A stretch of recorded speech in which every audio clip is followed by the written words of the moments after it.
একরকম রান্না খেতে খেতে বোর হলেই আমার চ্যানেল রসইখানা রেসিপি দেখে বানিয়ে নিতে পারেন নতুন ধরনের কোনো রান্না, যা আপনার মুখে রুচি বাড়াবে।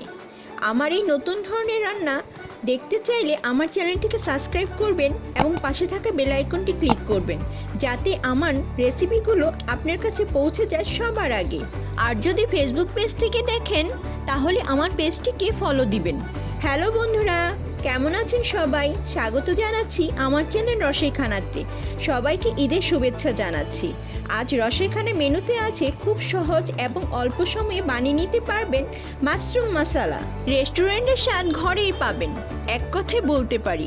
খুব সহজভাবে আমি আজ আপনাকে এটি বানিয়ে দেখাবো। চলুন তাহলে শুরু করি।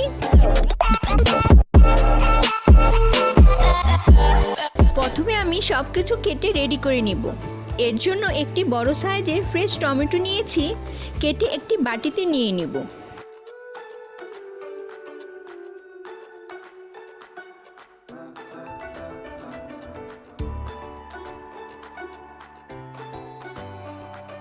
একটি বড় সাইজের পেঁয়াজ টুকরো করে কেটে নিব।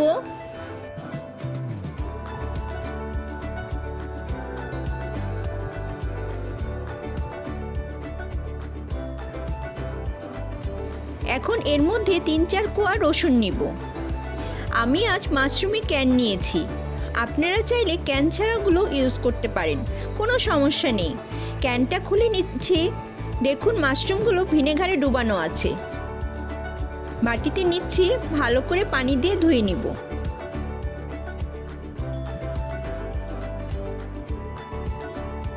এখন মিডিয়াম সাইজ করে কেটে নেব, ঠিক এইভাবে। আপনারা অন্যভাবে কাটতে চাইলে কেটে নিতে পারেন।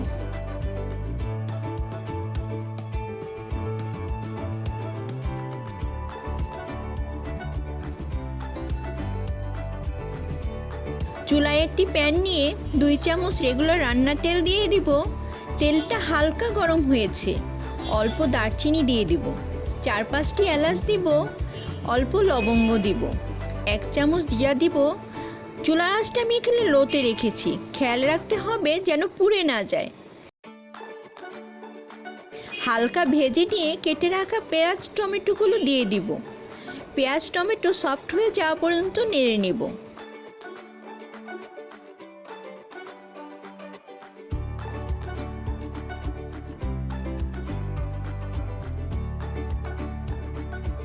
এখন 10টি ক্যাশিউ নাট নিয়েছি, দিয়ে দিব। আবার নেড়ে নিব।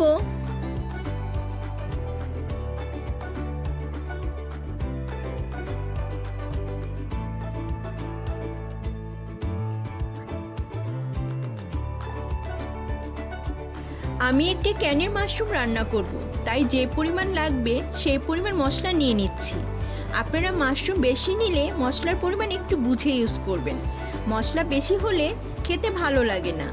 3 মিনিট ভেজে নিয়ে একটি বাটিতে নামিয়ে নিচ্ছি। ঠান্ডা হলে এটার পেস্ট বানিয়ে নেব।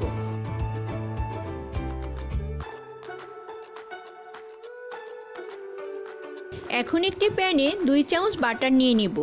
এই রান্নাটা সবসময় বাটার দিয়ে করতে হয়, এতে টেস্টটা দুর্দান্ত হবে। বাটারটা গলে গেছে, যে পেস্টটা করে রেখেছিলাম দিয়ে দিব। 1 মিনিট নেড়ে নেব। এখন আমি সব মশলা অ্যাড করব। 1/2 চামচ হলুদের গুঁড়া দিব, 1/2 চামচ ধনিয়া দিব, 1/2 চামচ লাল মরিচের গুঁড়া দিব। ঝালটা আপনারা একটু বুঝে দিবেন। আমি আজ আমার বাচ্চাদের জন্য তৈরি করছি, তাই ঝালটা কম দিচ্ছি। 2 চামচ কাশ্মীরি লাল লঙ্কার গুঁড়ো দিচ্ছি। এটি ঝাল হয় না, কিন্তু কালারটা সুন্দর হয়। এখন সব কিছু মিশিয়ে নেড়ে নেব। মশলাটা ভালো করে কষিয়ে নেব। যত ভালোভাবে কষানো হবে খেতে টেস্টি হবে। মশলাটা কষানো হয়ে গেছে, তেলটা উপরে ভেসে উঠছে। এই পর্যায়ে মাশরুমগুলো দিয়ে দিব। মশলার সাথে ভালোভাবে মিশিয়ে দিব। মাশরুম রান্না করতে বেশি সময় লাগে না, 5 মিনিট নেড়ে নিব।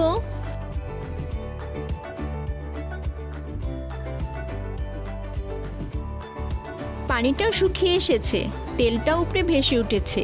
এই সময়ে 1 চামচ লবণ দিয়ে দিব। আবার মিশিয়ে দেব।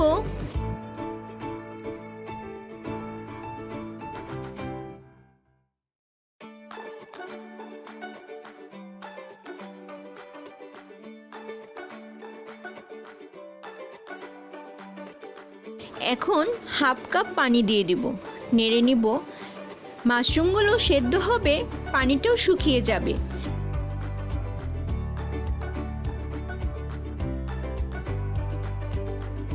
দেখুন এটি হয়ে এসেছে।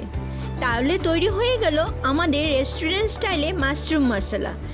আপনারা আমার এই রেসিপি দেখে বাসায় তৈরি করবেন, খেয়ে অনেক মজা পাবেন। এই সময়ে সাবধানে ঈদ উদযাপন করবেন। ভালো থাকবেন, সুস্থ থাকবেন। আজ এই পর্যন্তই। আবারও দেখা হবে নতুন কোনো রান্না নিয়ে।